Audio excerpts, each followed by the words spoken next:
Senate will come to order for this Tuesday, March 9th. Roll call, please.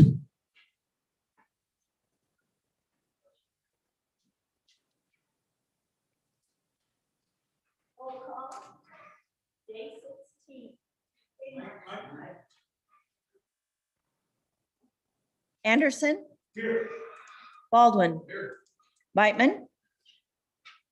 Boner. Here. Bouchard. Here. Case. Present. Cooper. Here. Driscoll. Here. Ellis. French. Murphy. Here. Guru. Here. Hicks. Here. Hutchings. Here. James. Here. Kinsky. Here. Kolb. Present. Cost. Here. Landon. Here. McEwen. Here. Nethercott. Pappas. Perkins. Here. Rothfuss. Here. Salazar. Schuler. Scott. Steinmetz. Wasserberger. Here. Beitman. Excused. Scott, excused. President Dockstader. Here. 28 present, 2 excused. Beitman, present. So is Senator Scott. Scott, present. 30 present, Mr. President. Everybody accounted for this morning. With that, Father Tom Crinkleton, would you offer the prayer?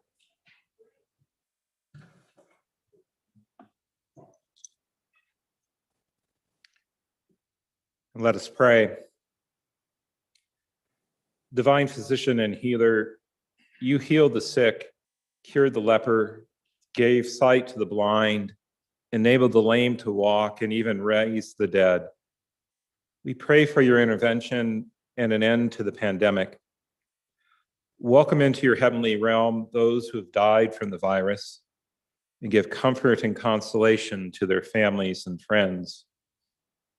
Heal those afflicted with COVID-19 and its related complications. Please be with all healthcare workers, first responders, funeral home personnel, and all those who tend the sick and the dying. Watch over all those who have kept and keep things operating during these challenging times. Help those who've lost jobs or had their hours reduced, those whose businesses are suffering or have closed, and those who are facing economic hardship. Be with us here in the Senate today as we work on the budget and the other business of the day. The effect of the pandemic and other economic headwinds have placed before us grave financial challenges. Enable us with your grace to meet the tasks before us by giving us a portion of your knowledge, wisdom, and good judgment. We ask all these things in your name, amen. Senator Boner, would you lead us in the pledge? Allegiance to the flag of the United States of America and to the republic for which it stands, one nation under God, indivisible, with liberty and justice for all. Thank you. Reading, correction, approval of the journal. Will the reading clerk please read the journal committee report? Mr. President, your journal committee reports that the journal of March 8, 2021 has been read and recommends that it be approved. Senator Kolb, Chairman. Thank you. Are there any objections? There being none, the report is adopted. New business of the day. We're still using the University of Wyoming Family Practice for assistance if needed. Appreciate very much Father Thomas Crunkleton of the Holy Trinity Catholic Church joining us each day. Folks, in your mailbox, you have a new edition of the Senate and House of Representatives rule book, and invite you to pick it up and enjoy it with your evening reading. Today in Wyoming history, in 1888, Natrona, Converse, and Sheridan counties were created by the territorial legislature. They were created by an act of the territorial legislature, which overrode a veto by the territorial governor. So Natrona, Converse, and Sheridan counties made it in despite the governor's veto. Quote for the day, I'm tired of hearing about money, money, money. I just want to play the game, drink Pepsi, and wear Reebok. Who's that? Shaquille O'Neal. Session status, Budget Week, Committee of the Whole, second day, second reading amendments due to legal today by 5 p.m. Second reading amendments, 5 p.m., folks. Reports from standing committees. March 8, 2021. Mr. President, your committee number 1, Judiciary, to whom is referred Senate File 98, Bail Source Hearings, respectfully reports same back to the Senate with the recommendation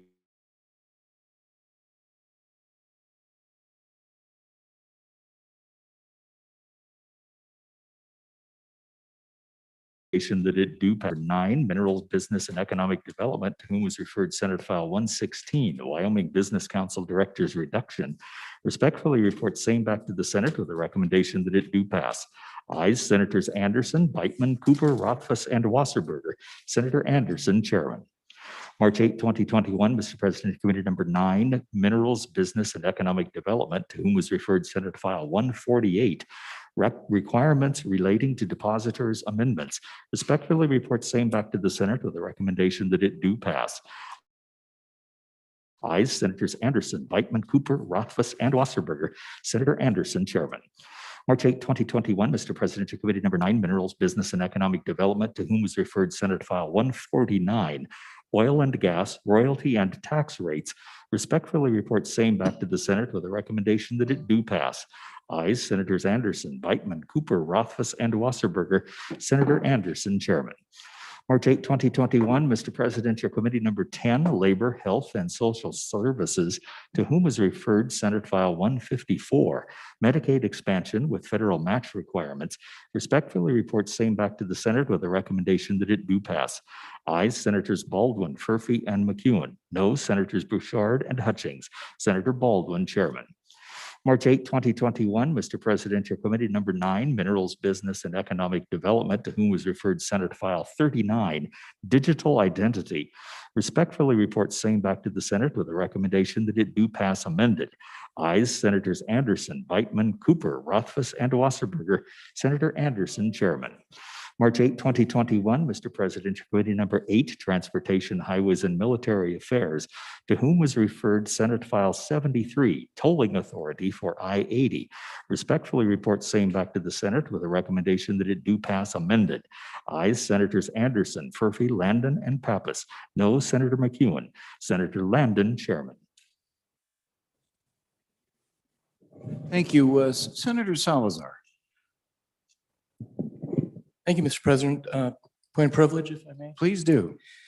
Honorable here today, Mr. Ed Robano, who's making his first appearance, first visit to Wyoming.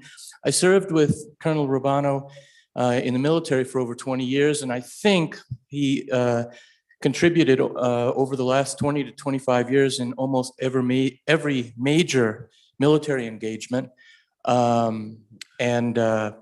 He is in the back here. I had the privilege of spending a month trekking through India and Nepal with him and former State Representative David Miller about a year ago. So with your kindness, maybe give him a warm Wyoming welcome. Thank you.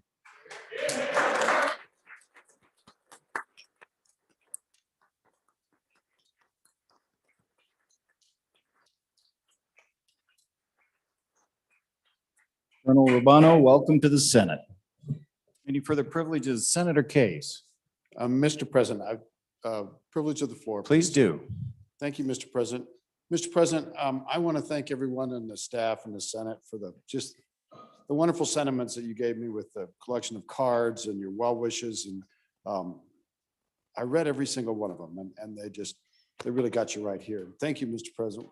What a wonderful place, the Wyoming Senate and the Wyoming legislature and all the people that make it so special. Thank you, sir. Thank you, Senator. All the best to your family.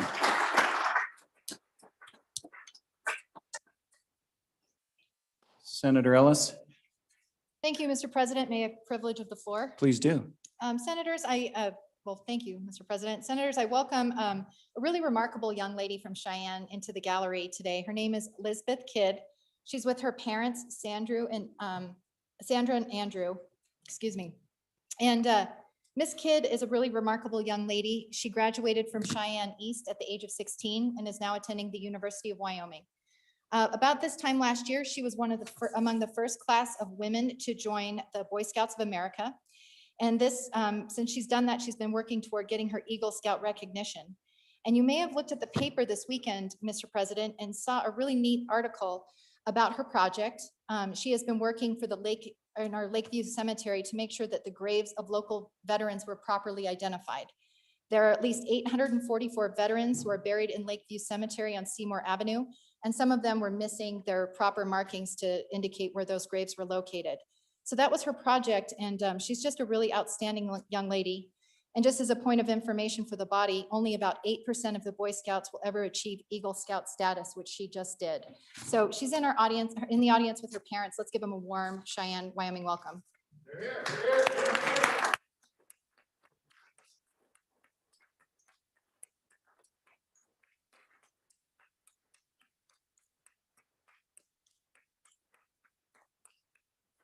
Welcome to Senate and a worthy project of an Eagle Scout and a good start on that education. Further privileges. Okay, we're going to move to second readings. Senate File 2, second reading of the Senate file. Senate File 2, School Facilities Project Prioritization. There are no amendments. Senate File 2, having been read 2 separate times, the question is, shall the bill be read a third time? Hearing no objection, it is so ordered. Senate File 74, second reading of the Senate file. Senate File 74, Athletic Trainer Revisions. Senator Landon. Mr. President, thank you. And I wanted to rise today, Mr. President, and thank the Senate for its support on Committee of the Whole yesterday, but also to acknowledge the fact that you may have received a little bit of dialogue from one of the other healthcare professions. When we presented this bill in the Education Committee, Mr. President, I testified to our education senators that all was quiet on the Western Front, and there weren't any concerns from any of the other healthcare professions on the bill. And that was true as of late last week. Yesterday, we received the dialogue that you may have received in your emails or in your inboxes. I have spoken with 2 or 3 who represent that profession, and I will let you know that I have offered to work with them. Some of the concerns that were expressed, Mr. President, I think belong in a different bill. And of course, it's way too late in the game for us to do that. But I'm going to work with those folks. I think that doesn't change the fact that I really believe this is a good little bill, but I wanted to share that information, Mr. President. Thank you. Good explanation, good follow. Appreciate that, Senator. We are on Senate File 74. Senate File 74, having been read 2 separate times, the question is, shall the bill be read a third time? Hearing no objection, it is so ordered. Senate File 93, second reading of the Senate file. Senate File 93, WICHE Repayment Program, Veterinary Medicine Students. There are no amendments. Senate File 93, having been read 2 separate times, the question is, shall the bill be read a third time? Hearing no objection, it is so ordered. Senate File 108, second reading of the Senate file. Senate File 108, Career and Technical Education Terminology. There are no amendments. Senate File 108, having been read 2 separate times, the question is, shall the bill be read a third time? Hearing no objection, it is so ordered. Senate File 109, second reading of the Senate file. Senate File 109, Board of Dental Examiners Amendments. There are no amendments. Senate File 109, having been read 2 separate times, the question is, shall the bill be read a third time? Hearing no objection, it is so ordered. Senate File 115, second reading of the Senate file. Senate File 115, Education Pupil-Teacher Contact Time. There are no amendments. Senate File 115, having been read 2 separate times, the question is, shall the bill be read a third time? Hearing no objection, It is so ordered. Senate File 119, second reading of the Senate file. Senate File 119, investment of state permanent funds. There are no amendments. Senate File 119 having been read two separate times.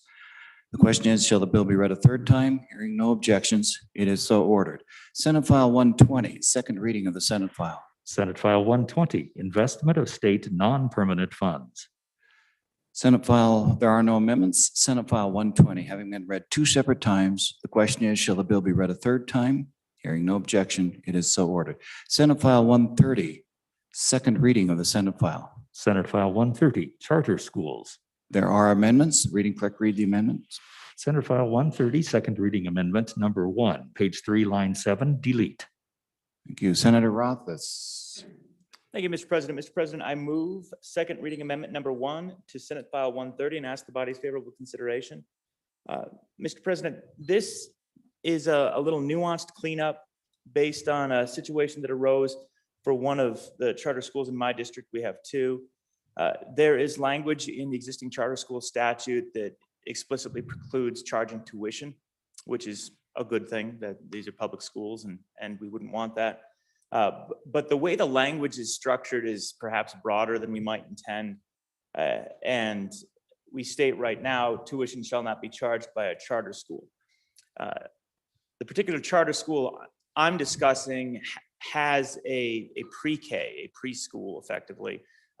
And we do, obviously, in the state of Wyoming, allow for preschools to have tuition associated with education at those preschools. It's pretty much the standard model, in fact, because we don't cover that through the constitutional obligations. We don't cover it through the school foundation program. That is the typical business model.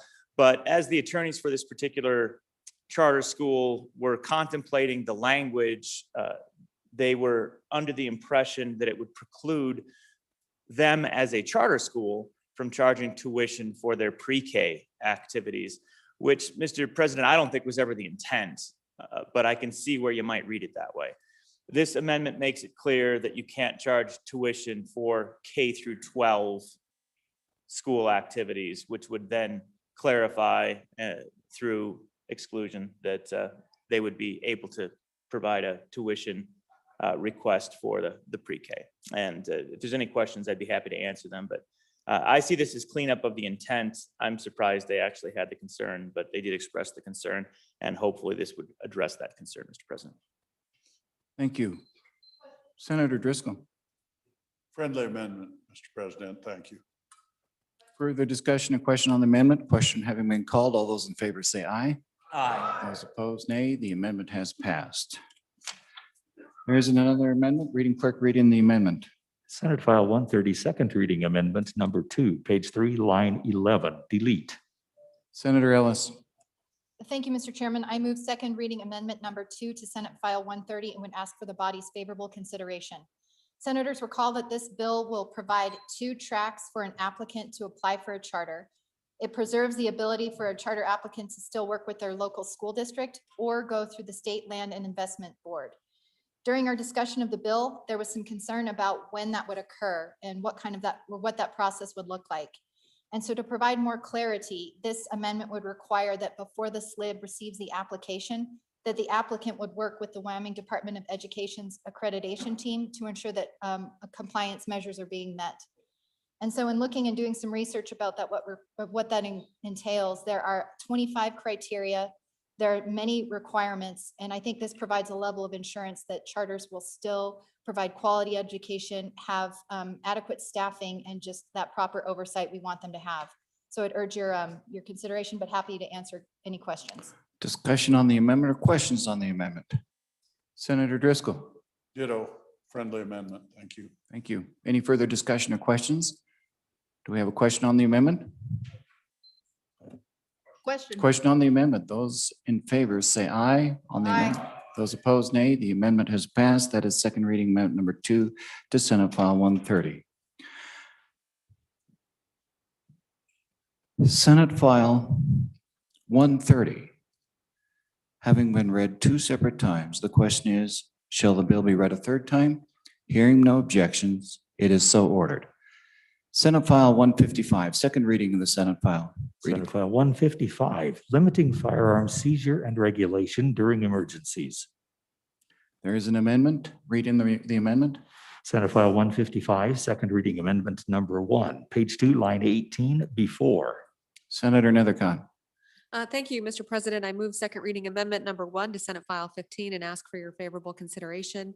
Senators, you heard discussion yesterday about the need to exclude those shooting ranges and ammunition sellers that actually are government entities. Here in Laramie County, we actually have one of those, and I think many counties across our state do. And so as a result of those concerns and their needs to be consistent with the government's rules and laws to exempt them out. So this still would prevent the closure of those private entities and simply limit it to those non-governmental entities. So for that, and you did hear that this was a friendly amendment, ask for your favorable consideration. Questions or discussion on the amendment? On the amendment. Is there a question? Question being called. All those in favor say aye. Those opposed, nay. The amendment has passed. Second reading amendment number 1 to Senate File 155 has passed. Senate File 155, having been read 2 separate times, the question is, shall the bill be read a third time? Hearing no objection, it is so ordered.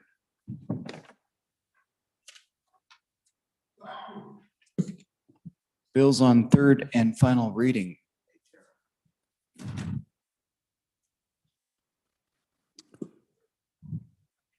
Senate File, let's go straight to Senator Steinmetz.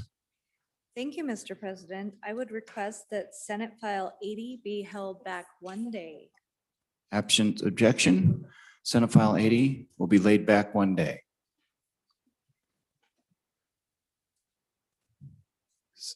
Senate File 87, third reading of the Senate file. Senate File 87, voyeurism amendments sponsored by Senator Cost, an act relating to crimes and offenses. There are no amendments. Are you ready for the question? Question being called, Senate File 87, having been read 3 separate times. The question is, shall the bill pass? The chief clerk will call the roll. Roll call, Senate File 87. Anderson. Aye. Baldwin. Aye. Beitman. Aye. Boner. Aye. Bouchard. Aye. Case.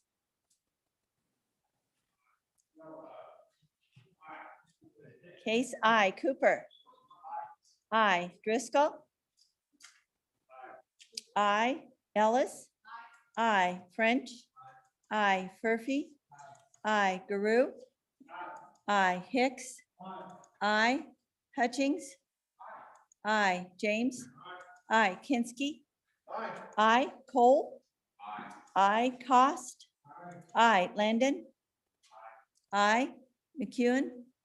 Aye. Nethercott. Aye. Pappas. Aye. Perkins. Aye. Rothfuss. Aye. Salazar. Aye. Schuler. Aye. Scott. Aye. Steinmetz. Aye. Wasserberger. Aye. President Dockstader. Aye. Closing vote. Closing vote closed. Senate File 8730 aye. Senate File 87, having received the affirmative vote of the majority of the members elected to the Senate, Senate File 87 has passed the Senate. Mr. Majority Floor Leader. Mr. President, I move the Senate resolve itself into the committee of a whole to consider only the budget bill, Senate File 1. You have heard the motion. All those in favor say aye. Those opposed, nay. Senator Landon, would you come up and lead us through the budget? Kill my mic.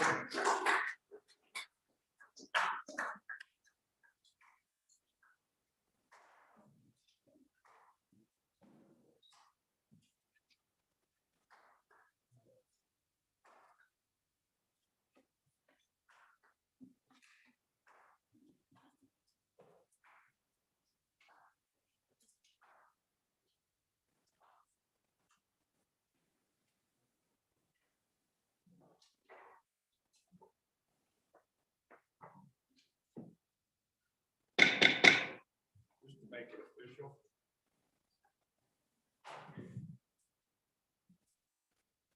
Very pleasant good morning, everyone, and welcome to Capitol Field.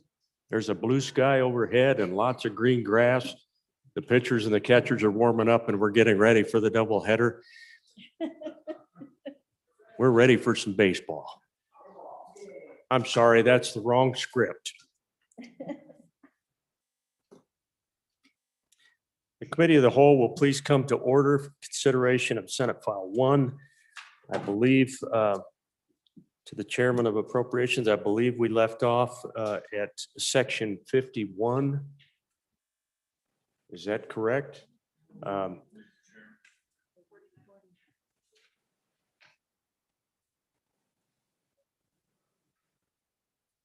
Senator Kinski. Thank you, Mr. Chairman.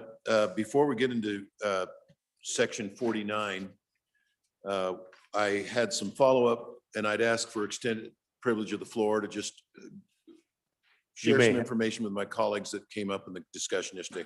You may have it, Senator.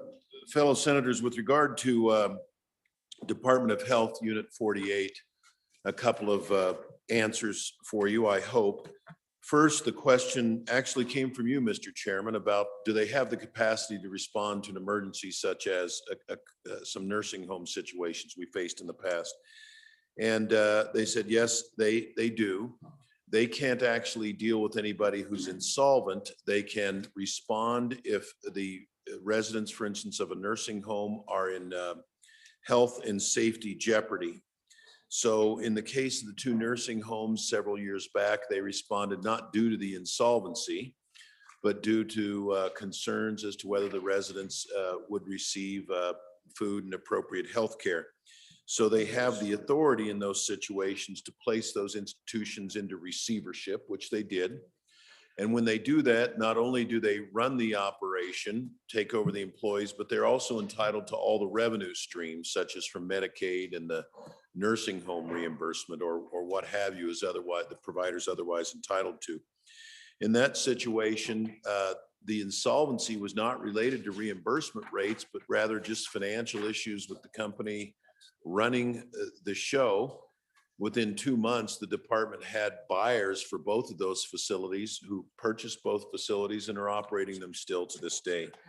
They said they still have that capacity. They have the capacity if they have to, for case managers to assess a situation of a provider and help transition patients to other providers if need be. So they felt comfortable that they still had that capacity if there were a extreme situation.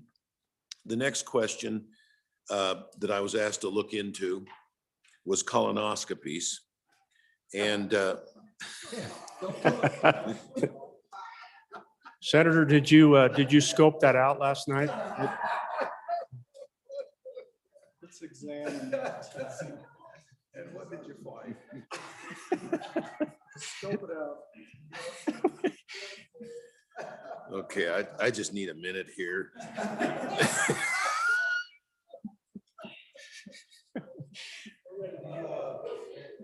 Oh my.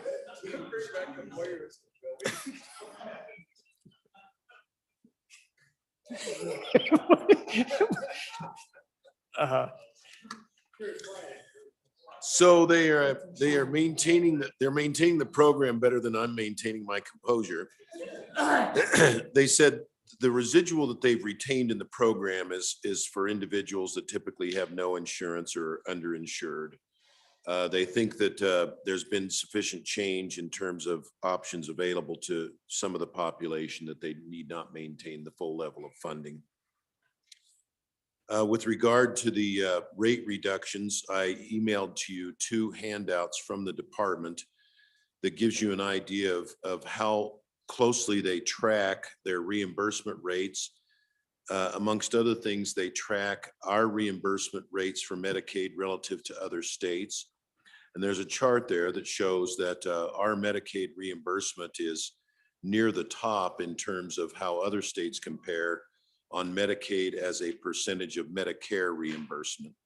And I'm not going to say Medicaid reimbursement is anything to write home about. It's still low, but as a percentage of what you get out of Medicare compared to nearly all other states, we fare well. The other indicator they look at is participation. So if your reimbursement gets too low, doctors, hospitals, nursing homes drop. And we consistently have 99% participation. And in some disciplines, even higher, or excuse me, a little bit lower, but still very significant. Dentists, I think, are at 82% participation. So they feel comfortable that there's some room there, that they're not going to start losing providers, that they're not going to, from the network, or even lose them to insolvency. And then the final question came after the presentation from my colleague from Sheridan County. He said, exactly what are the cuts to developmentally disabled budget? So those cuts are coming in two phases, step 2 and step 3. The step 2, well, so first the grand total, it's a $257 million budget before cuts. DD, $257 million. Step 2 reductions are 13 million, and that comes in the 21-22 biennium. Step 3 reductions come in the following biennium, 22 to 23, and those are 20.4 million, sums to 33.49 million against a $257 million budget. And then the final concern was raised by my colleague from 10 Sleep about a situation with a particular provider, and my colleague was going to get some more information from them. I'm going to work with him going back to the department to ascertain what the level of cuts are there and what might be done. But the department emphasizes that these cuts are not yet implemented, and they continue to look at means to assure adequate access. They make note that under the federal law for this DD waiver, they are obligated to do everything they can to maintain the patients in the community with community providers. So they're looking at the ones where there's the extreme cuts. They said there'll be, not only are they looking at case management if necessary to transition patients, monitoring their networks, but also hearing requests for emergency or enhanced funding. It's what's called the Extraordinary Care Committee, where you can appeal to say, here's the situation and here's why we need more than what you're budgeting. And again, they're looking at how they might minimize extreme percentages. I started throwing some options at them, you know, whether it be phased in or what have you. And they said, we're just very early on in those discussions. And so they didn't want to commit to what they're going to do, but they do know for those folks where they're high double-digit cuts to what they're historically used to because they're being phased into the current program instead of grandfathered, they are going to come up with some sort of remedy to ameliorate that impact. And I will continue to work with them to get information on those extreme situations and work with my colleague from 10 Sleep to make sure that the department, as they try to get rid of that grandfathering, that we reduce the impact on these folks that are just really in heartbreaking situations. And so I anticipate this is not the last time, either this session or next, that I'll be updating you on that situation. Thank you, Mr. Chairman. Senator Kinski, thank you for your efforts on Section 48. Questions for, let's go to Senator Scott next, and then we'll go to the chairman. Mr. Chairman, just a word of caution on the response we got from the health department. Two factors to consider. We were on Committee 10 previous year, we were looking at some of the issues with regard to the Medicare reimbursement. And it is all over the place with tremendous variation among providers. And some of the variation appeared to be just plain irrational. I would be nervous about something that simply says it's all right because it compares thus and such to Medicare. You're comparing to a base that is very difficult, varies widely by provider. And I wouldn't put too much stock in that particular metric as a measure of what we're doing. And place fellow senators where the risks are are in some of the providers where Medicare is not a big player, where Medicaid is far and away the major player. And the risks are unique to those sets of providers, and not hospitals and things like that. So I'm not sure what the risks really are with these budget cuts, but I think there probably are some. Senator Perkins. Thank you, Mr. Chairman. Just to follow on my good friend from Sheridan and his comments with respect to responding to nursing homes and potential closures.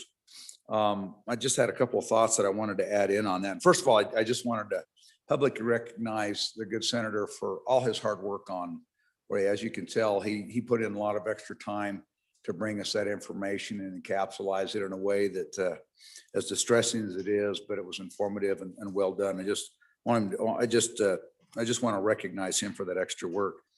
Following up on some of the nursing home closures, my the tallest senator from the Trona County and I think the good chairman and stuff a few years ago were involved and down at the governor's office numerous times on that nursing home closing and worked with the governor's office closely on a number of those things. Just a couple of things I would add in to the remarks that the good senator from Sheridan said was with respect to that particular closure in large part was actually due to financial malfeasance by an officer who actually was charged in there.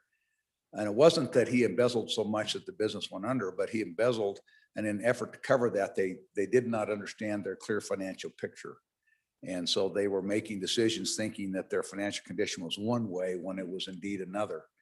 And so there was a number of things that led to that. But the point of that is I think, and it's going to be incumbent upon the Department of Health, and we need to we'll circle back with them on this, but I think that they've got to find a way to try and monitor the financial health of some of our private nursing homes and some of our private larger providers to see where we're at, where we're moving and what's happening, what the effect of these cuts are as we move forward and in whatever form they come, whether they're to the extent that we have in the bill now, or whether they're eased back a little bit as we go through this process. Ultimately, what we do know is they're not, we're not going to fully restore them, I don't believe. And so it's going to be important that somehow that the Department of Health monitor some of those institutions and their financial health through some kind of reporting or other mechanism. The other thing I wanted to mention is one of the things that the department did, well, there's a lot of things they can do besides taking short. While they can't give extra money, even in those instances, the department did a number of things. For example, they would provide more rapid payment on the billing. They increased that instead of doing the normal rate. They accelerated that. So whenever they sent their bill into the state for Medicaid reimbursements, they paid that faster. They made that fast. They did a number of things trying to help with the cash flow of that organization. So the point is just simply that the department has a number of tools in addition to those that Senator Kinski said. There's even ones prior to when you get into receivership and step in and take over that. There's a number of steps that they can and have done in the past to try and avoid that very process in the first place. But I think it's important on us to have, as part of the representation of our constituents, it's important for us to keep our ear to the ground in our various communities and interface with our nursing homes, interface with our healthcare providers so that we understand how this is affecting them. And it's not going to be just, I didn't make as much money as I used to. The fact that it's the budget, the fact that they're going to take some hits, we have to appreciate that. But we want to watch for significant cracks in the system and things that, so that if there's some additional action needs to be taken, we need to be prepared and need to know about it, hopefully in enough time that we can actually, or the department itself, or we, if necessary, or the governor can take some action to avoid that. So my point is simply that our responsibility, I don't believe, ends in this chamber by we pass the budget and hope for the best. I think it's incumbent on us to continue, and I think it's what we do as a legislature. We become the eyes and ears of our community for state government and our own communities. And I think as we move forward, that's a heightened responsibility on us. So thank you, Mr. Chairman. Just wanted to share those thoughts as well. Thank you, Senator Perkins. Further questions or comments on section 48? Hearing no further questions, I believe we closed 48 last night, but I will close section 48 this morning, and we'll move on. Next section for our consideration, section 49, Department of Family Services. Senator Perkins. I don't want to do that. I have a question for our chief clerk as a point of order. So when we came on today, we moved this bill yesterday with a recommendation. Do we need to move it again today? Or are we fine to just continue forward? We're fine to just continue forward? Okay, thank you. Thank you for checking on that, Senator Perkins. I think we're good to go. Section 49, Department of Family Services, I believe is the next section for our consideration. Department of Family Services is.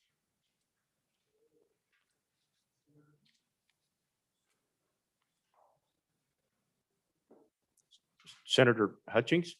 Thank you, Mr. Chairman. I don't know if this is a point of privilege or what, or a point of question. Well, but- Senator, you have the privilege. Thank you, sir. I really enjoyed and appreciated the way some of the senators that were delivering the budget would give us the page numbers that we needed to be on and the footnotes. And I would like them to continue to do that today. It really helps me, and I'm hoping the rest of the body go with the flow. Thank you, Mr. Chairman. Senator Hutchings, I think that's a great suggestion. And perhaps those who are presenting these sections might remember that we not only have a bill, but we do have what we call a cheat sheet. If you can locate us as we work through, that is very helpful. Once again, we are on section 49, Department of Family Services. And I'm anxiously awaiting someone from the Appropriations Committee. Senator Kinski. Thank you, Mr. Chairman. Department 49 is on page 43 of your budget. And on your handout, it is on page 18. What you will find is that this is a department that their last budget request was $292 million, 708 positions. Your Appropriations Committee approved the governor's reductions, substantial reductions of $17 million and the reduction of 50 positions. The budget book and the handout will not be as illuminating as I will run you through the department narrative, which is this great big book I've got, as I did yesterday with the Department of Health, and do a little bit deeper dive on some of the more consequential reductions because it does affect some folks more than others.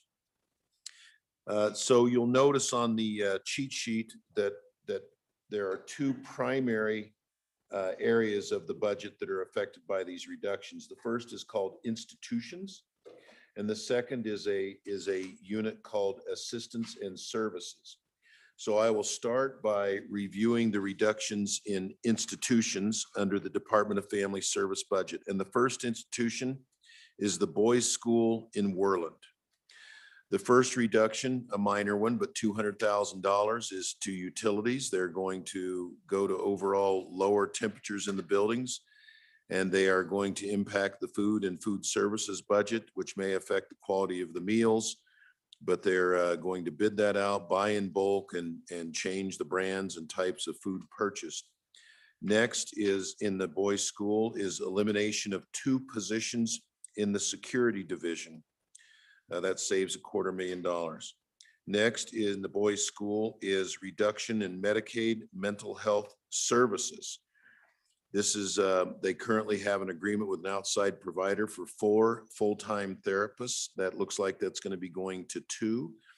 They will decrease the number of mental health group therapy sessions as well as individual and family therapy sessions. These are services that are not eligible for Medicaid reimbursement because the students are considered incarcerated. But there is a $300,000 savings there. Next up, at the boys' school, closure of an entire dormitory. So this is a closure of one of the dormitories, $1.4 million in savings, elimination of 11 positions. Those will be eliminated through vacancies, and if necessary, a reduction in force. The next institution is the Wyoming Girls School, located in my district, and I'd dearly love to see this reversed, but it's just not going to happen. Same series of cuts, reductions to food, utilities, education, therapy supplies, training, elimination of 3 vacant security positions, elimination of a series of 10 other vacant positions, a casework manager, 5 youth service positions, a teacher's aide, youth service security officer, certified teacher, and the closure of an entire dormitory. That dormitory will be closed, elimination of 6 positions, and either through vacancies or a reduction in force if necessary. And that saves several millions of dollars at the girls' school. Moving on to assistance and services. First are reductions to the director's unit, elimination of 2 full-time and 2 at-will employee positions. Then is something called the burial program. This is a program where if somebody passes away and they were receiving Social Security supplemental income or Medicaid or other kinds of assistance, and they don't have any family that can bury them, this provides a cash grant of up to $500 to funeral homes to help cover burial expenses. That's a $281,000 savings. That also depends on House Bill 29 passing, which says that we must fund that expense. And if that does not pass, this cut still remains in place. They'll just have to find the money somewhere else. We heard from counties that were concerned that the cost was going to be shifted to them. Counties already do bear some indigent burial expense.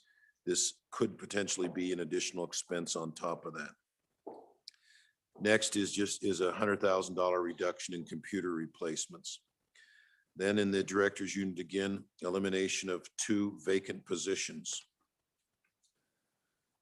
Next, under assistance and services, protective services. This is for adult and child protective services. Minor reduction in office supplies, printing, communication, travel expense, and so forth. Assistance and services, juvenile justice, child and vulnerable adult abuse registry account. So for those who have a substantiated claim of abuse or neglect, they must register with the government, and it's a registry. And what they're going to do now is turn that into an enterprise fund where that will have to pay for itself by the fees paid for by the registrant. There will no longer be a subsidy from the general fund to that. Next is, you may have heard about this one from back home, elimination of state funding to community juvenile services boards. That saves $579 million. So DFS excuse me. Yeah, 579,000. That's a showstopper, that difference. DFS has contracts with 14 counties to provide support of local programs and services and that support will be eliminated. In the juvenile justice section, elimination of a vacant position. Next, child support enforcement. Let me see, there's a budget for ETS that's been underspent. They're gonna just tighten that budget down. Reduction in travel expense, communication, vacant position elimination, reduction in direct services to certain counties that depend upon aid from the state to do a lot of this child support enforcement for them, those contracts, and that service is going to be reduced. They're going to reduce the contracts amounts that they pay to private entities to do child support enforcement and collection. And then let's see, the final is, no, it's not the final, local services. This is local services for field offices for DFS field offices. They're going to reduce the amount of support they provide to the local field offices, travel and so forth, elimination of a vacant position, so forth. Then, and again, this is similarly in another unit, again, limiting support, social services, direct services reduction. This is going to be a $2.5 million reduction to funds for needed services for children, families, vulnerable adults. They're just going to have to, what they said they're going to do is they're just going to closely monitor the service utilization, the out-of-home placements, the length of stay and out of place in facilities, and try to make sure that they don't blow the budget here. They're just, basically, it's a reduction of $2.7 million, and that is million. And if they can't get it through utilization management, they're going to have to make it up somewhere else out of their budget. Then under local services, it's a reduction in court-ordered services. They're just going to have to absorb it somewhere else in the budget. It's not a big cut. And then you may have heard from back home about this one. For residential treatment facilities, a 6% cut to their reimbursement rates. For group homes, a 6% cut to their reimbursement rates. For those involved in adoption and guardianship, there's a subsidy, a 6% reduction to the subsidy.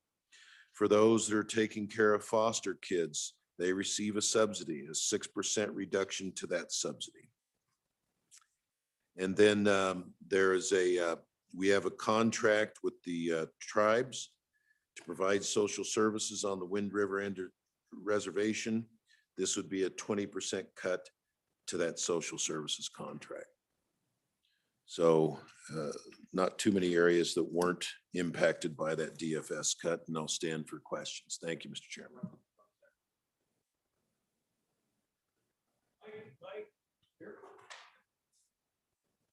Mr. Chairman. Senator Scott. Mr. Chairman, frankly, this sounds like just continuation of what we saw yesterday with the health department for basically the same reasons. And I have one question with regard to the welfare case rolls in the formal, I guess, TANF, whatever it's called now, program. We had a 90+% reduction 25 years ago when the welfare reform came in, and the caseloads have continued at that low level, somewhere around 500 cases. Is that still the case? Do we know what the caseload is there? Because if it started creeping up, that would have significant budget implications. So that's first question. And then I would comment, we're having a lot of trouble with how we handle troubled youth. We've had to send a lot of them out of state because we didn't have adequate facilities in state, and the out-of-state providers were starting to turn Wyoming kids down because our pay rate wasn't comparable to what they were getting elsewhere. And I would particularly be concerned where we're closing dormitory in each of the boys' school and the girls' school, and cutting back on the counseling there. That's the treatment that those kids really need. I understand that sort of thing we've got to do in these tough times, but Mr. Chairman, frankly, those cuts scare me long-term, is that we're going to get our whole system in trouble and have a lot of kids who wind up not getting cured at this level, and we wind up accommodating them in Rollins and Lusk and Torrington as involuntary guests of the state later on. So, Mr. Chairman, I just want to voice those concerns, and I specifically want to know what's happened to the welfare rolls. Okay, before we go back to Senator Kinski, any other questions on section 49? Senator Kinski. Thank you, Mr. Chairman. I understand from my colleague from Bates Creek, the latter two, you're expressing concern, not necessarily a question. The first is a question. I'll have to go to the department and see if we're holding steady or actually reducing the welfare rolls, and I'll get back to you on that one. Thank you, Mr. Chairman. Sensing no other questions, section 49 is closed. The next section for our consideration is section 51, the Livestock Board. And Senator Hicks, I referred to our assisting document in an arcane way, and it is called the supplement sheet, rather a summary sheet, but it is supplemental to what we're doing. Summary sheet, so make sure you acknowledge the summary sheet and the bill, if you would, for us, and Senator Hicks. Mr. Chairman, so we are in section 51 Livestock Board on your summary sheet. It's page 19, and your budget, it's page 45. Governor did initial reductions of $707,000 here. We restored $514,000, but that's in special revenues into the brand program. And those will be off the general fund, and those will be producer paid brand inspections. Total reduction for this agency off the general fund as a result of that was a 12.3 reduction for $707,502. Mr. Chairman, unless there are further questions, that concludes an explanation on section 51. Further questions on section 51?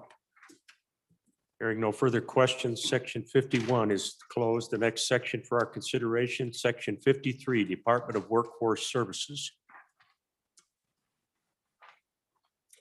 Senator Guru. Thank you, Mr. Chairman. If you will refer to page 20 of your summary sheet or page 47 of the bill, you will find section 53, Department of Workforce Services. Total cuts made within the governor's budget, 3.2 million. Then if you read down, it's 1.3 million is what it heads down to. This is due to fund swaps where we took advantage of more use of federal dollars and switching more federal dollars by virtue of what folks were doing. You'll see that highlighted in footnote number 1. Footnote number 2 is a minor item, but it does bear noting. JAC added footnote number 2 that directs the Department of Workforce Services to engage in agreement with Wyoming Business Council for the operation and administration of the Wyoming Council on Women's Issues.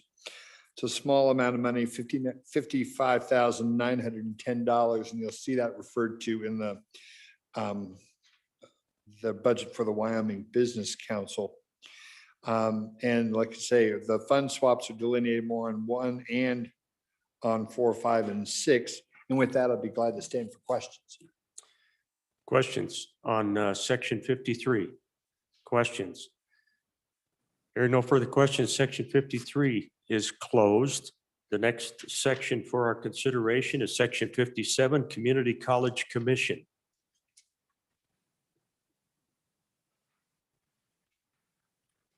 Senator Perkins. Thank you. Thank you, Mr. Chairman. The Community College Commission is on page 21 of your summary review and on page 49 of the budget bill. I think the highlights, as you can see in this, there's a substantial reduction in state aid to the community colleges. We'll go through that in a little bit more detail. You'll find a similar, when we get to University of Wyoming, you'll find a very significant cut in state aid there as well. And we'll go down through I think the highlights of that. I think if you go to the summary review sheet, note 2 on the summary review, note 1 on the summary review sheet, you'll see that there's a nominal reduction to reduce the size of the Series 100, which is personnel, generally salaries, and that is removing the services of a public information and public relations position and one full-time equivalent position,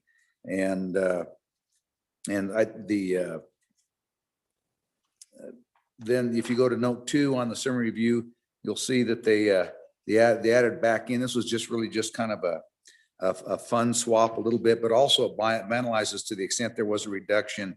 It was moved to the general fund and off of the school fund. I think it used to be on the school foundation program, but it's moved back to the general fund. That's just an effort to try and not spend school foundation program monies in this area and reserve those for primarily K through 12. But they also took a vacant position to pay for some of that. If you go to note 3 on the summary sheet, again, there's the reduction of the full-time equivalent position to kind of make that work. If you go there, you look at the the JAC adopted the governor's total recommendation of 27,787,600 grant series. That's state aid that goes out to the community colleges. And that's the reduction that you see there. If you go up to the entire sheet and look what's still there in state aid, there's still approximately $207 million in state aid. But, you know, as you can see, it's a little bit better than a 10% reduction in state aid. And your community colleges, like my community colleges, you know, those are, you know, I think college in my neck of the woods has laid off 8 or 10 faculty members over this. I mean, they're making these, and those, I'm sure those things are going in your community colleges as well. Then going to 4, you see that going to footnote 4, again, that total recommendation, it includes that reduction in stated community colleges and another $251,000, almost $252,000 for community college library funding in that reduction as well. There were also, just, you know, in the past, for those who've been involved in this, remember this stuff about the state aid for health insurance and some of that money that went back and forth. All of this came out of, all of that was incorporated into this. There were no specific allocations or reductions to the health insurance payments that go out. But they're kind of included or combined in the state aid, and the colleges are then free to redistribute the state aid they get in whatever manner that they want. Going down, I think the next major issue, just again, if you look down, I want to bring your attention to note 8 on where the JAC reduced $95,000 in the school foundation program money to, I think that's 5, if I remember right, as school foundation, and eliminated the funding for the Wyoming teacher shortage program. And again, that's regrettable, but that's an attempt to just continue to particularly by the House to make sure that all school foundation program funds, to the extent possible, are used to support school foundation and drain that in. Over the years, sometimes when there was surpluses there, that money got used elsewhere. But that's the long and the short of it, and the major reductions you can see are in the state aid. And with that, Mr. Chairman, I'll stand for questions. Thank you, Senator Perkins. Questions on section 57, the Community College Commission? Hearing no further questions. Excuse me, Senator Scott, thank you. Mr. Chairman, question that applies to this budget, at least as far as the state employees are here, and probably applies right across all the budgets. Our state health insurance program has been very expensive and has not been well managed. And as I say, I think it's a general question, applies right across all these budgets, including the members of the Community College Commission, I presume are on our state employees. What, if anything, is being done to improve the management of that, and are we taking any kind of a systematic look at what we can do to control the costs there, to make it more comparable to some of the private programs, and to try to bring that set of our costs under control? Further questions on the Community College Commission? Any other questions before we go back to Senator Perkins? Senator Perkins? Thank you, Mr. Chairman. And that's, as the good senator, as my good and much taller colleague mentioned, this is not peculiar to the state. It's just more incidental to the Community College Commission. The employee group health insurance plan is something that the Appropriations Committee has looked at very carefully over the last couple of years. There's been a number of changes to that. They've increased the amount they've increased the, and just so you know, let me back up a little bit further. For those of you who don't know, the state health and the employee health and group insurance is a self-insured plan. That money is pooled, and there's the division of A&I of accounting and information manages that. It's one of their divisions, but it's a self-insured pool. And what they've done is trying to monitor those costs. There's been a couple of things that haven't been that bright in the past that we've done, particularly in hindsight. Some of them the legislature did, some of them this legislature allowed to be done. For example, just a few years ago, what happens is, and you'll see it in a footnote when we get later in the footnotes, there's a contingent pool that fluctuates up and down quite dramatically. And a few years ago, there was a significant surplus in that. And the governor proposed, and the legislature didn't stop him, of using money out of that surplus and funneled it out for other purposes. And so sure enough, as it went along, that created a problem. But in managing that over the years, you've continued to see increases in the deductibles that are out. You've continued to see the ability of them to elect different levels of coverage, which affects their not only the deductibles, but their co-pays. So what you're finding is particularly in the last few years, that they're being treated more like a private insurer would be, and recognizing that increased costs of the pool have to be spread back across the pool and not necessarily just against the taxpayer. So when you have, as part of the Series 100 and the Series 200 money that goes out for employees, when those goes out there, just so you know, a part of that is just like if they were a private employer, they would pay an insurance premium. They've looked at those premiums. Those premiums have been adjusted a little bit over time. But those are paid into the pool then that this pool is then managed by a professional. Not only is it oversight here, but there's actually a contract with a professional or an actual insurance company that manages that claim system for us. So what you find, sometimes you'll find in the efforts to control those costs, you may find a significant number of your state employees in your district may complain about their insurance to you, but I don't know anybody that doesn't complain about their insurance. But we're keeping an eye on that. You'll see a footnote in there that there was some money, because it just about a year ago, as we were looking at this and looking at this, the contingent fund was actually underwater. But that has now come back up, and we actually have a footnote that's going to remove any appropriation to that, because it's now back up in pretty good shape. Interestingly, a good part of that, which we've seen, isn't due to COVID-19. If you haven't caught COVID-19, what you do find across is that many people have been much healthier because of washing hands and social distancing and wearing masks and all the different things we've done to avoid the spread of COVID, avoid time lost, illnesses, and all those things. So it's hard to know what the adjustments have been made and what is it, because the world has changed and people have been a lot more circumspect about their personal hygiene, which is translated to healthier people. But we're keeping an eye on that. That's again, because that has a significant fringe benefit for our state employees. It's not as rich and as good for them as it used to be. They're now getting increasing deductibles, and it's getting closer to what you would find, quite a bit closer to what you'd find in a private insurance of a private company, as far as deductibles and things like that. So that's a generality. And like I say, it's hard to peg that down because of the intervention of COVID and all this. But thank you, Mr. Chairman. Thank you, Senator Perkins. Hearing no further questions, Section 57, Community College Commission, is closed. The next section for our consideration, Section 60, State Lands and Investments.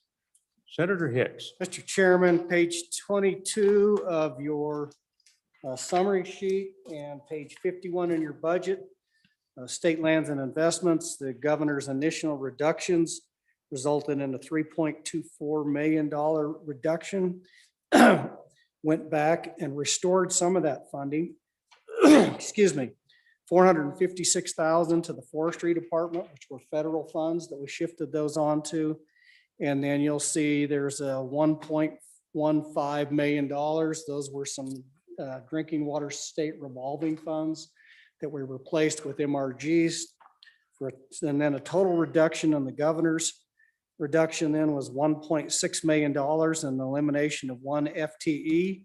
The JAC went out and took further actions and further reduced $58,920 out of the school foundation program to the Office of State Lands and Investments. Unless there's further questions, that concludes an explanation of section 60, State Lands and Investments. Questions on section 60, state lands and investments? Hearing no further questions, section 60, state lands and investments is closed. The next section for our consideration is section 63, governor's residence. Senator Perkins. Thank you, Mr. Chairman. The governor's residence is just a little agency here, and what that does is it's the cost of maintaining the governor's residence. So as you can see, what the governor did, we just simply adopted the JAC simply adopted the governor's recommendation. And the governor came in and made out of a budget was about $600,000. He cut out about almost 88, right at $88,000 of various expenses, just trying to do that. The governor is pretty cost conscious and pretty self-introspective with respect to what he spends and how he does that. And so with that, it's just it's reducing those costs and trying to be a little bit more careful about that. There really isn't much to say there. We're just went along with the governor's recommendations. Thank you, Mr. Chairman. Questions on section 63, governor's residence? Seeing no further questions, section 63, governor's residence is closed. The next section for our consideration, section 66, the Wyoming Tourism Board. Senator Guru. Thank you again, Mr. Chairman. On page 55 of your budget and page 23 of your summary sheet, you'll find section 66, the Wyoming Tourism Board. Of a $23 million budget, the governor's recommendation was to cut $3,400,000, which the JAC agreed to. And if you'll see footnote number 1 talks about where that comes from. It's mostly in the 900 series, which is their contract with folks that do advertising for the state. That's in the 900 series. You'll see other cuts in the 200 series.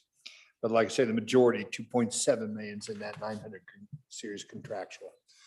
And I stand for any questions. Thank you, Senator Guru. Any questions on section 66, the Wyoming Tourism Board? Senator Scott. Mr. Chairman, what's the interplay between this budget and I believe we passed a tax last year, lodging tax. What's the interplay between that and this?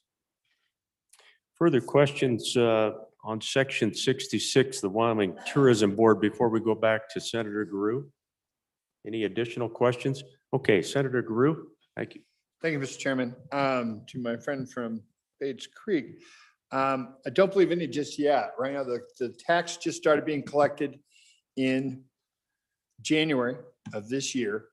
And so as a matter of fact, I haven't even seen a report yet from the Department of Revenue about total collections.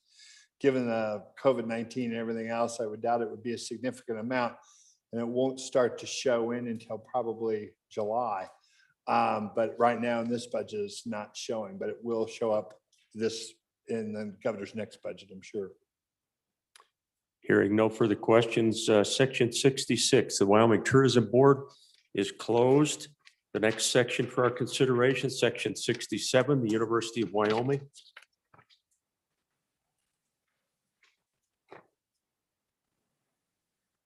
Senator Perkins.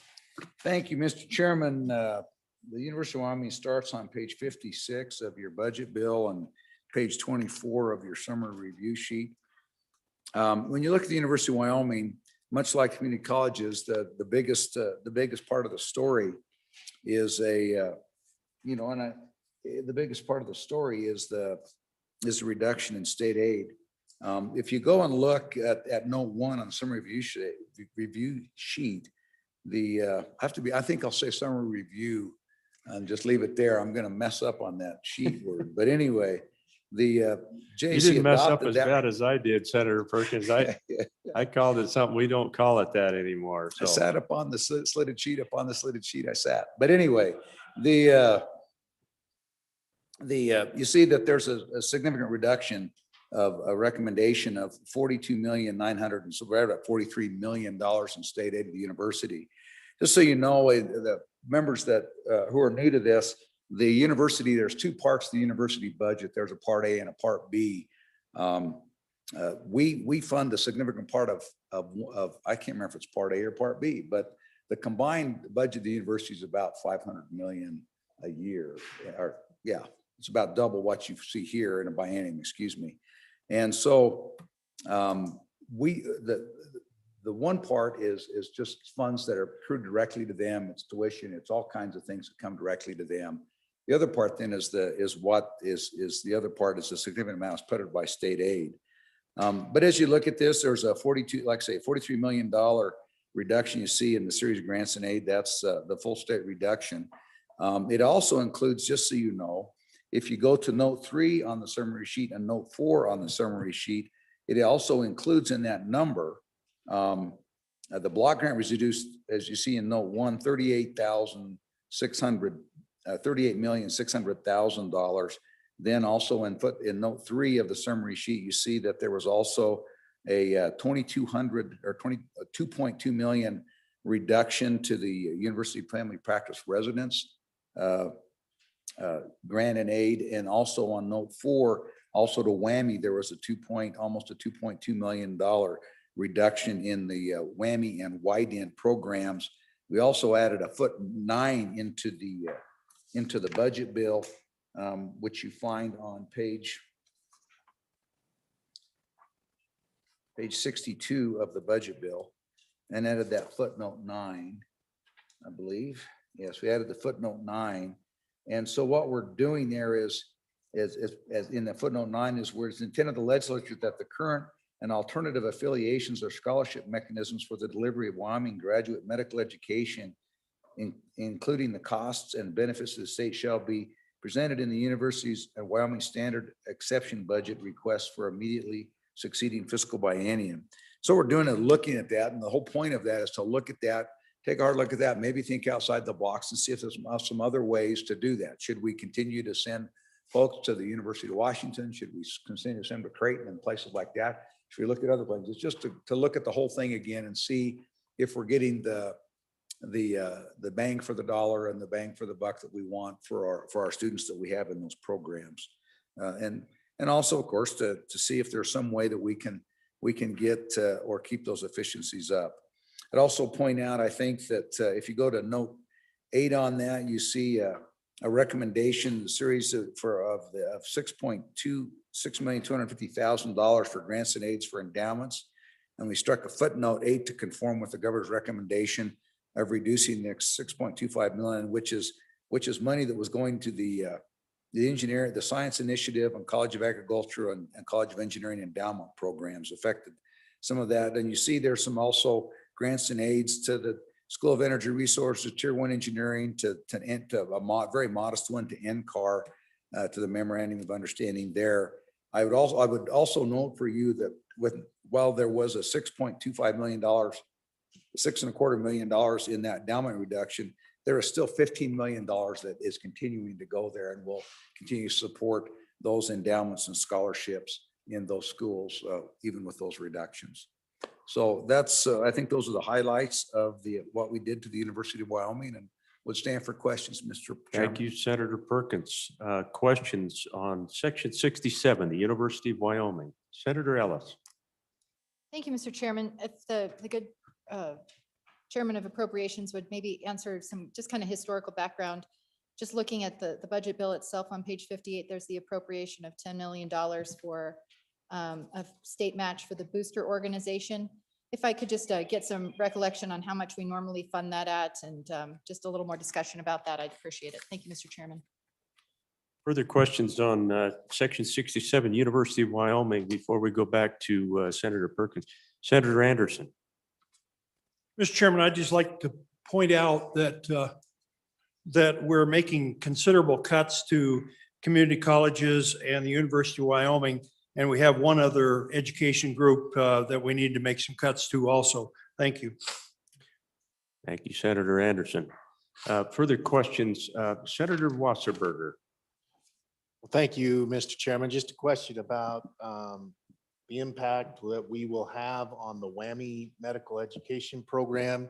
We're cutting $2 million essentially from that program. I was wondering what impact that will have on the students that we have in that program and what impact it will have on the administration. If we could have some language on that, I would appreciate it. Any further questions? Section 67. Senator Furphy, did you have something? Okay, thank you very much, Senator. Senator Perkins. Thank you, Mr. Chairman. I think generally, and I will double check this and report back, but I think that if I remember correctly, and if some other member of the appropriations remembers, I mean, obviously, I think generally what you're trying to do is the people that are in the program, we're trying to hold those people right where they were. So, because as a part of this, you sign a contract because there's repayment, and there's all other kinds of things that come into play on this. And so they kind of sign the contract. And if I remember right, we're trying to honor and not change the existing agreements that we have with folks that are in the wide end WWAMI programs. But there'll be a reduction of the number of people, and those positions will be available for new entrants into those programs. And again, that's one of the reasons why we're looking at that. Over the years, those things have particularly the university, the WWAMI programs, usually I think the medical students go to the University of Washington. Used to be they would go there we'd do 1 year at the university and they would do 2 years at Washington. Now we're doing 2 years at the university and 1 year at Washington. But obviously there's other great medical schools all over the country, and we can look at those and see if maybe, sometimes you get in those relationships and those contractual relationships and you start taking each other for granted, and you may look, there may be an opportunity for us to get a better bang for our dollar there. So part of this, while we recognize these cuts, and these right now, just so you know, these are one-time cuts. These are not necessarily going forward, but we have to see how the budget is on this. But those will affect, and obviously it'll affect the number of people that can enter in the wide end program and the community college. I think the wide end people go to the University of Nebraska and Creighton, if I remember right. And again, there's a number of other medical schools. What we have is we have an agreement with those institutions that we have a certain number of slots that we get to fill. And so, like I say, moving forward, we'll have to see how that works. And we'll be examining that as we're examining lots of things. But with where we see the revenue profile and where it's going, these are more hard decisions that you have to make. But that's where, and I would also point out that if you look at the family medical residency, there, even with those cuts at the end of the day, there's still over $15 million that's continuing to be used in the medical residency, and a little over $15 million that's also being used and available in the WWAMI program. So they are significant cuts. And if you're the applicant, the man or woman, young man or young woman who doesn't get in and doesn't get you're that one on the bubble that doesn't get in now, it affects you directly, affects you dramatically. But it's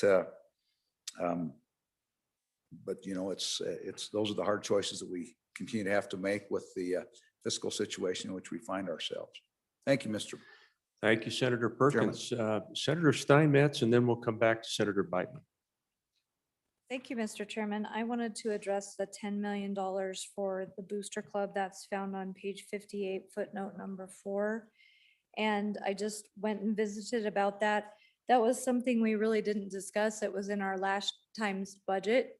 And the budget before that, it was 9 million. And the budget before that, it was 8 million. So this has been something we've been doing. It might be a good source for an amendment. I don't know. But anyway, thank you. Thank you, Senator Steinmetz, for helping us with that match program that's been around. Let's go back to Senator Perkins real quickly, Senator Biteman, and then I'll come back to you. Thank you. And I apologize for that slipped my mind on the question And thanks to my good colleague on doing appropriation to that. A couple things I would say that is one, as the chairman just indicated, it is a match program. And so what happens is that 10 million turns into 20 million. And what that's primarily used for is to support student athletes on campus. We have about, boy, I can't remember. It seems to me it's between 600 and 700 student athletes on that campus that go out there, and every day they go out and represent the university. Every day they have, they get up early, they go to athletic training, they go to class, then they go to practice, and then they're on the road doing games and other things like that, trying to represent the university, trying to keep up with their studies and doing all those things. I'll just give a personal example, Mr. Chairman, of how that directly affects people. A few years ago, I was sitting with a great women's basketball coach. I won't use his name, but we all know who he was, just retired recently. A good Wyoming man with a good Wyoming family. And so I used to go over occasionally, and I'd be able to go over and sit and watch those women's basketball teams. We've had some pretty darn good women's basketball teams in the last number of years. And I'd sit next to the coach's wife, and we would kind of talk, and I would ask questions about some of the young women that were playing on the court, and she would fill me in about that. I mean, she's a surrogate mother to a substitute mother for a lot of those young women as they find themselves oftentimes not even in their own country playing. And what she was telling me before we started doing this, that these kids would, they were picking up a hamburger and fries at McDonald's, or they were sometimes, they were eating pizza, whatever they could get it, wherever they could get it, as they were trying to meet these incredibly demanding schedules that they have.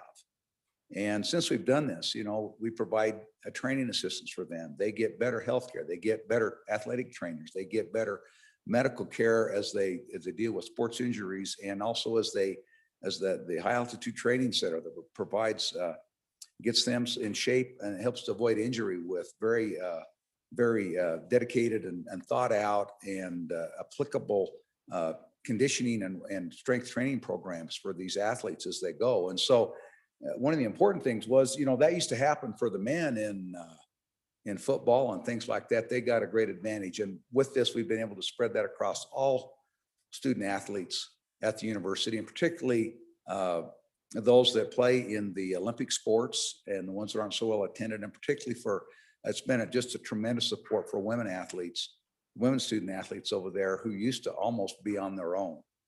And so it's just, as we do that, you can have your opinions about that, but it is an opportunity to turn 10 million into 20 million in support of these athletes that really have incredibly busy schedules and represent the university and state of Wyoming all across the country and do a great job doing it. Thank you, Mr. Chairman. Thank you, Senator Perkins. Senator Beitman, thank you for your patience. Yeah, no problem. Thank you, Mr. Chairman. My question was answered, and now I got to beat Senator Ellis to LSO to get an amendment going. So thank you. All right, thank you, Senator Beitman. Senator Scott. Mr. Chairman, two things. One, it sounds like you're going to take a look at some of the medical education programs. I would make one comment there. The WWAMI program really is unique in these United States. We're not going to find anything else that comes close to that. Nothing else does the kind of residency out in the state that ours does, that the WWAMI program does. Its access, that school has been the top rated in the country in some of the family practice areas, some of the primary care areas. So I would say, yes, look, but don't expect to find anything there that comes close to what we've got now. And then I have, Mr. Chairman, a more general question in higher education. In the community college system, I've seen now a ranking that puts us as the best in the country. In the university, we have been steadily improving their rankings. I follow the one in one of the leading business newspapers in the state. And in that ranking, we have improved steadily. I think the last 2 years, we've been essentially flat. But we have long past our rivals down in Fort Collins. They're ranked well behind us in that. We're very respectable within the region. So we have seen quite an improvement in the standing of our university, and I think it's a real improvement and is really benefiting our state. Are the cuts we're seeing here to higher education, how much real harm are we going to do to our standing, to our ability to give our students the kind of quality education they need? Senator Schuler. Thank you, Mr. Chairman. Just a good question, or question for the good senator. You have a footnote in here, number 14, to set aside money for the College of Education for Career and Tech Training for Teachers. I just wondered if that program had been established, or is it in the process, or if you know where the status of that is right now. Thank you. Further questions? Senator Hutchings, we'll go to you and then come back to Senator Perkins. Thank you, Mr. Chairman. This question is a piggyback on the general fund appropriation for the $10 million match. Just wonder, over a particular year, 19, 20, 21, can they give us an idea how much money we're matching? Thank you, Mr. Chairman. Senator Perkins. Mr. Chairman, if I could, I didn't hear the footnote that the good senator from Evanston referred to. I didn't hear the number of the footnote. 14. Senator Schuler. 14, 14? I think. Do I have the right one? I don't have a footnote 14. It's $1 million. anywhere. I might have the wrong number, but I thought it was 14. We'll search for that while you Okay. answer questions Thanks. from Senator Scott, Senator Hutchings. So Senator Perkins, Thank and then you. we'll come back to Senator Schuler. Thank you, Mr. Chairman. It's been, usually most of these grants that go out to the university, most particularly have been matching grants, and usually requires at least a 1-to-1 match. And so the way that works is the university, between the athletic, with its athletics, the athletic people go out and search for people to go out and match that. If it's in the sciences, they go out and they found anybody who's got an interest in those types of things. We had in the engineering program, and when we were doing the tier 1, we had I think we had matches from major oil companies. We've had matches from foreign governments. We've had matches from various corporations around the United States. We've had matches from various alumni who see what's going on at the university and are willing to provide a bunch of money, because make some substantial donations, because we have this match money. Because what happens is they know that if they donate 100,000 or they donate $1 million, or in some cases they don't donate, and we've had contributions up in excess of $10 million to the university for very things, that when they do that with the state match, then their gift quote becomes 20 million.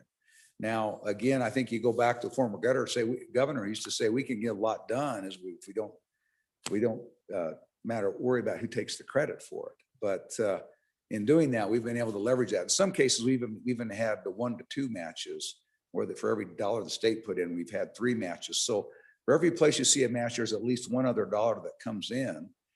And we used to tweak, we tweaked that over time with the policy on matches, because it used to be that you could donate, you could say, I'm going to leave you 10% of my $10 million estate when I die. And that would count as a match. And so we kind of said, no, you gotta come up with cash in hand for this match to work. So anyway, that's the matching program. If we go back and look at the stand, we've done that. I mean, as anybody who's been around here for very long has known, we've put a lot of money in the university over the last number of years. I think that as you look and as we've read, I think as we make these cuts, both in our community colleges, which are substantial, and our university, I think in some respects, it will be up to our boards and our administration about how that affects those standings. And what I mean by that is, because what we do, particularly with state aid and things like that, unless we write a bunch of footnotes restricting it, it goes out, and they're block grants, and for the most part. And And they go out, that state aid goes out and it's put where those boards and in accordance with their budgets. And now we've found out at my college and at the university is they're going back and they're taking stock and they're looking at graduate and undergraduate programs, they're looking at degree programs and certificate programs. They're doing that analysis of determining which ones are important, which ones are appropriate, and which ones are maybe underused. And I don't think that that's necessarily a bad thing. There's a real temptation when we're the only university in the state to try and be all things to all people, and we just can't do that. So I hope, our hope is, and again, this may reverse itself a little bit, but I think it's never bad to sit down and take stock and figure out what we are and what we aren't. And if we go back to particularly back to our roots, that we are a land grant university, and that there's a function in a land grant university to make sure that we, with military and agriculture and mine, anyway, that those basic things. I'm looking at the vice president. We had a great debate about this a year ago, and to do that, but then also look at what's going on in our state with respect to education and teaching, with respect to the School of Energy Resource, with respect to engineering, and make sure that we've got those degree programs, both undergraduate and graduate, that advance the purposes and the interests of the state of Wyoming as we educate our children, and as we also entice other people to come from other places to come to Wyoming and get that education and continue to increase that fabric and that melting pot that we want here in our state. Thank you, Mr. Chairman. Thank you, Senator Perkins. Senator Schuler, did you identify can you restate your question? Thank you. Do you want a microphone? Oh, thank you. That Thank would you be very- helpful. Yeah. Thank you very much, Mr. Chairman. Actually, I had two different budgets up, so I was looking at last year's and this year's, so disregard that. Thank you. Okay, thank you very much. Further questions on section 67, University of Wyoming. Senator Perkins. Mr. Chairman, that's a very good point. And if you look at last year's budget and you don't see it in this year's budget, it's because we didn't change it. It's still there. Thank you for that, Senator. Sensing no further questions on section 67, the University of Wyoming, section 67 is closed. The next section for our consideration is section 69, Witchy.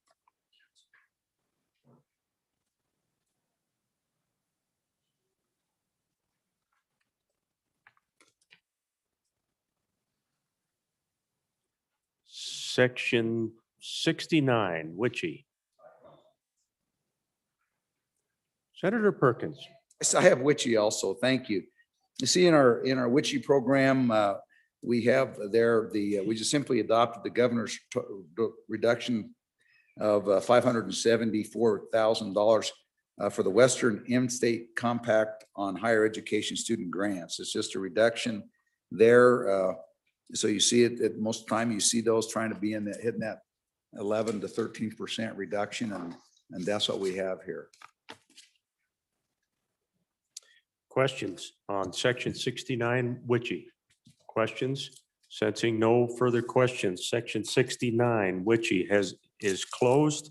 The next section for our consideration is section 70, Enhanced Oil Recovery Commission. Section 70. Senator Perkins, do you have that one as well? Yes, I do, Mr. Chairman.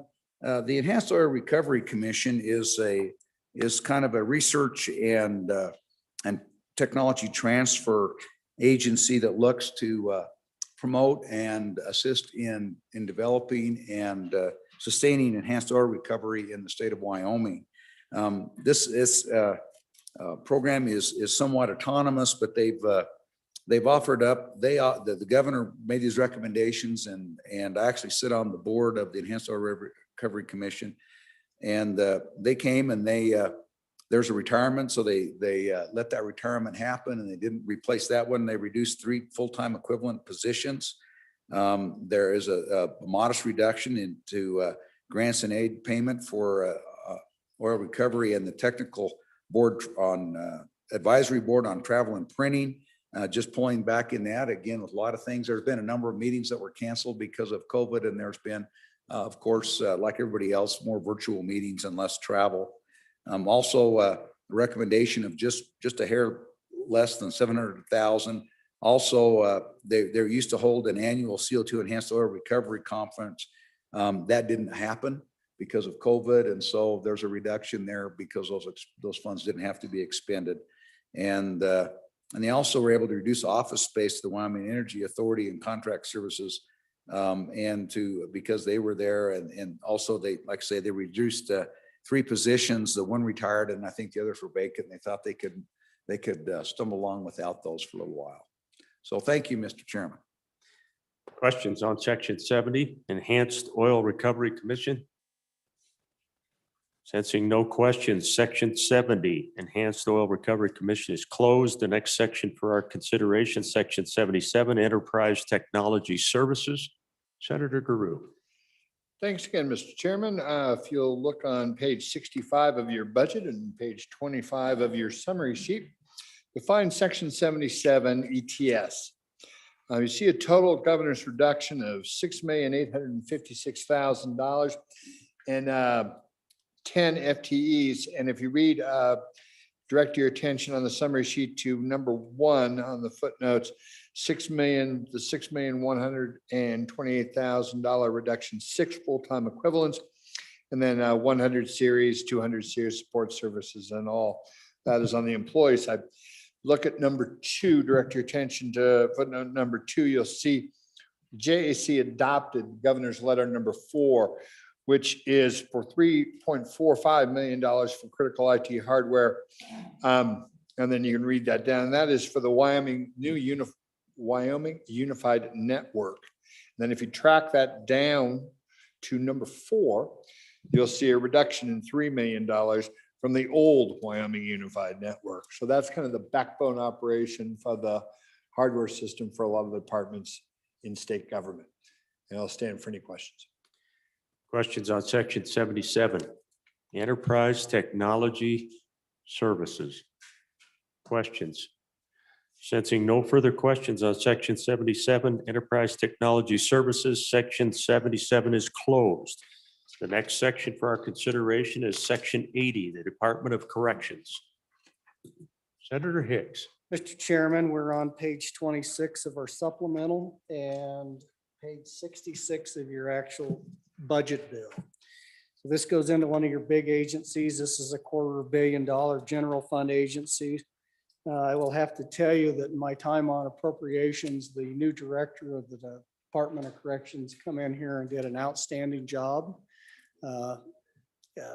Presentation and voluntary reductions to this agency. So let's just go through those real quick. The initial reduction was about $27.9 million. We replaced some of that with special revenues and enterprise funds. I do want to bring your attention to the field services under footnote number 5, $3.17 million of special revenues that we replaced. You're probably going to see a budget amendment that was conditioned upon those special revenues would be fees for probation and parolees. That bill failed in the House, or the fees were stripped out. So we've left that agency with about a $3.1 million hole at this point in time. You'll see a large reduction, 167 reduction in personnel. Most of these were vacant positions that they had been carrying on the books. And total reduction in personnel costs. So some of these are real positions was $12.3 million. So almost half or a little over half the total budget reduction was in personnel. Total budget reduction was $23.3 million off the general fund, representing a $10.3 million reduction, or 10.3% total reduction in agency 60's budget. Unless there's further questions, that concludes an explanation of department number 80, Department of Corrections. Thank you, Senator Hicks. Section 80, Department of Corrections. Questions? Senator Scott. Mr. Chairman, we have in the past done very well with our recidivism rates in the for the inmates in the corrections area, because we've been doing an outstanding job in treating the problems that they really do have in the substance abuse and alcoholism area. And we had a previous experience with the budget reduction there that resulted in that recidivism rate kicking back up.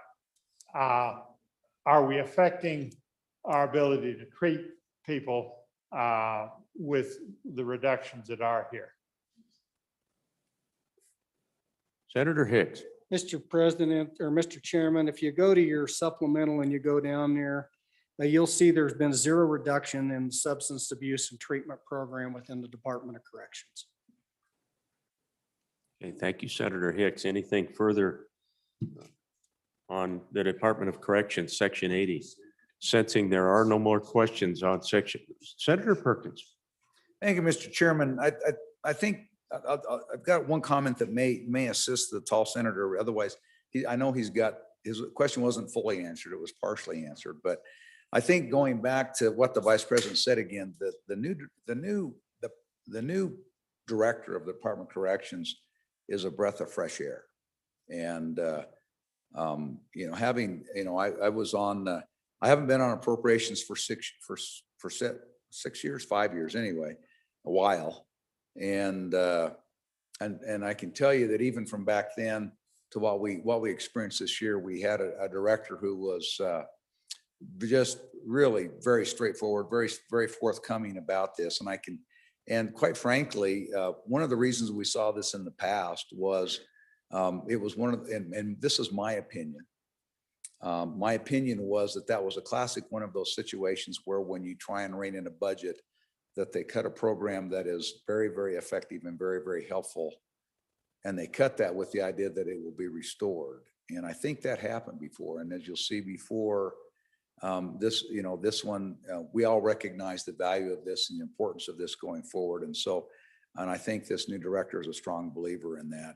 And I think that maybe helps answer that question a little bit more. Thank you, Senator Perkins. Senator Kinski.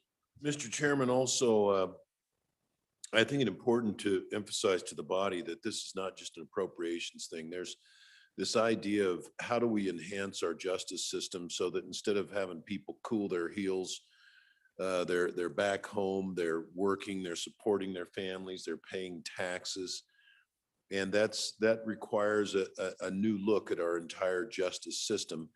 And Judiciary Committee has done yeoman's work in that. There's an intersection between judiciary and then labor health because of the programs for drug and alcohol and substance abuse. There's still a great deal of work to be done. What we found during my time on judiciary, as well as on appropriations, that somebody's about to be released back to the community, and part of their parole is that they have to seek drug and alcohol counseling, but the data, we can't find them showing up at the community mental health centers for that treatment. And so are they getting it somewhere else? Are they not getting it all? And what about the release of records from the prison to the local healthcare provider? Just all sorts of, any one of these seeming infinitesimal small things can just create a hiccup in trying to get these people back as productive citizens. So your labor health and your judiciary have been working very hard on this, and I anticipate they'll continue to work on it in the years ahead. I think they're going to get a great deal of cooperation from the Department of Corrections as well as the Board of Parole in doing so. So we have the potential to really reduce the prison ranks and reduce recidivism at the same time. Thank you, Mr. Chairman. Further comments or questions on Section 80, Department of Corrections? Sensing there are no more questions, Section 80, Department of Corrections is closed. The next section for our consideration is Section 81, Board of Patrol. Senator Steinmetz. Thank you, Mr. Chairman. I believe it's the Board of Parole. And Agency 81.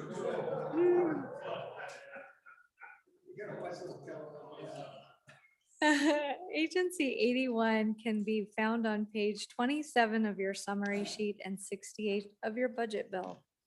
JAC adopted the governor's recommendations, which means we reduced the general fund budget by $240,608.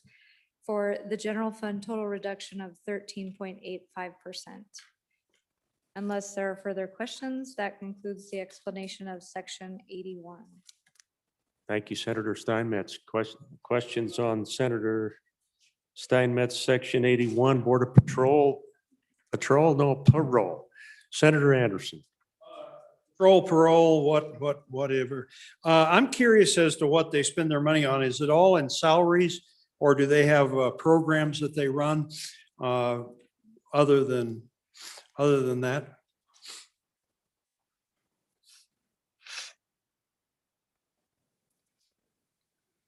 Senator Perkins, can you answer that question on that section that I cannot pronounce? Thank you. The Board of Parole generally, I mean, is what it is. It's a group. Most time, if I don't remember if they get paid, but if they get paid, it's like it's when they work and they get a salary, they get, usually it's like a legislative, they get $109 a day or $150 a day and some of what they, to do that. I think, so there's a little bit of staff that runs that and gets ready and works that paperwork up as these individuals come up for parole. But a significant part of that is travel. I mean, they come and this Board of Patrol, now you got me saying it, this Board of Parole, they get together and they meet and they interview these individuals who are seeking parole, early release from prison, and then they make those decisions about who gets released early and who gets to come back out into the public and places the conditions and those things upon that. So again, some of that is staff, but most of that is a good chunk of that is staff. A lot of it's travel, and then a little bit of it is the per diem and reimbursement for the board itself. Further questions on section 81, Board of Parole? Senator Driscoll. Mr. Chairman, I move that the committee of a whole beg to leave. Senator Driscoll, let me close that section, please, and then I'll come right back to you, Majority Floor Leader. Okay, section 81, sensing no other questions on the Board of Parole, section 81 is closed. Now, Senator Driscoll. Mr. Chairman, I move the committee of a whole beg leave to rise and sit again. You've heard the motion. All in favor, say aye. Aye. Any opposed? No. That motion has passed. Mr. President.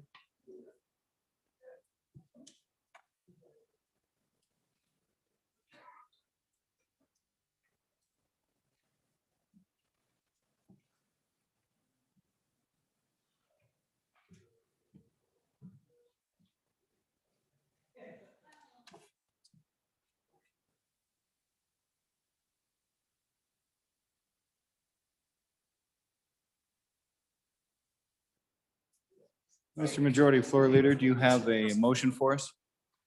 What? Do you have a motion for us, Mr. Floor Leader? Mr. President, I move we stand recessed until 2 p.m. Announcements? Senator Boner. Thank you, Mr. President. Your committee number 5, agricultural, will meet upon adjournment today in Capitol Extension Room W2 and online to consider Senate File 135, water rights livestock on federal land. Right behind you, Senator Case. Thank you, Mr. President. Your committee number 3, revenue, will meet in about 15 minutes in the Capitol Extension W6. We're going to take up Senate File 92, public hospitals, out of county operations. Senator Baldwin. Thank you, Mr. Chairman. Early announcements so my committee can get a good night's sleep tonight. Tomorrow morning, Wednesday, March 10th, your committee, Labor 10, the perfect 10, the healthiest committee in the Senate, will meet to discuss Senate File 133, prohibiting abortifacients and chemical abortions. Further announcements. Mr. Floor Leader. Very quickly, Mr. President, next Wednesday is the last day for bills to be reported out of committee in the House or Ridge. So if you folks who got bills, come to me and pick on me, because next Wednesday is drop dead date. If they're not through the board, they're going to be gone. So. Very good. So Senator Cooper. Thank you, Mr. Chairman. Privilege of the floor, please. Please do. I'd like to address something the good senator back here on appropriations talked about it a little bit ago. That was our student athletes at University of Wyoming. One thing you didn't mention about the program that we have, there's a lot of these student athletes are also academic scholars. carrying 4.0s along with their extremely competitive schedules. With that said, our Wyoming Cowgirls last night went in this tournament seventh. They played UNLV, who was rated second, and they destroyed UNLV 72-56. They set a record-breaking 15 3-pointers. The good senator from Evanston, I believe it's her niece, McKinley, had carried 15 points. My very own best friend, Tommy Olson, carried 16 points, and they played tonight at 8:30 against Boise State. Thank you, sir. Senator, thank you for keeping us connected to the university, our university. Chairman Perkins. We're doing announcements. Yes. Thank you, Mr. President. Your committee number 2 will meet 15 minutes after the noon recess in E301 and online to take up the following bills. We're going to work Senate File 136, Required Public Service Commission considerations. We've continued that. We're continuing that from our last meeting. We're going to take up Senate File 104 on a re-referral anesthesiologist assistance. And Senate File 118, Federal Emergency COVID-19 Relief Funding. And if we have time, we'll get started on Senate File 65, Government Waste, Fraud, and Abuse, and Senate File 121, State Funds, Investments, and Distributions. Thank you, Mr. President. Thank you. Further announcements? Further announcements? You've heard the motion. All those in favor, say aye. Those opposed, no. Senate shall